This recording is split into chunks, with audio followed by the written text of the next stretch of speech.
350 брат. До конца туралы тоқтойлы. Коллегалар, до конца туралы. Мына уже бузулуп көчөдө калып атат. 2 күндө кетет тиги автобустар. До конца туралы.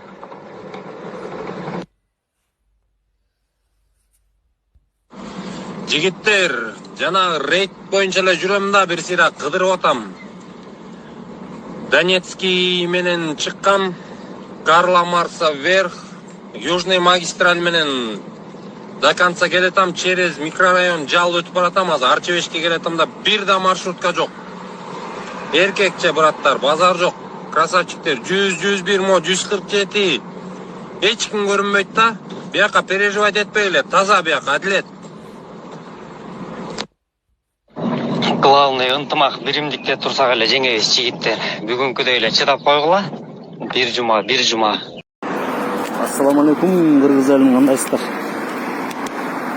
Мынакей бүгүн 2-июнь. Жумуштан чыгып жөө кетип баратабыз. Маршрутта жок. Мен кайрылуумда ушу жана чоңдоргочу, мэриядагыларга ушу маршрутниктердичи вообще ошол ойдон нары көчтө жоготуп алгылачы, лицензиясын алып туруп вообще эчтеке жүргүзбөй эле койгулачы. Тойдук ошо маршрутниктергечи. Булар элди ойлобойт да, маршрутниктерчи өздөрүнүн чөнтөгүн эле ойлойт. Бул жерде канчалаган адам жумуштан калып атат, канчалаган адам кечилип барып жумушуначы.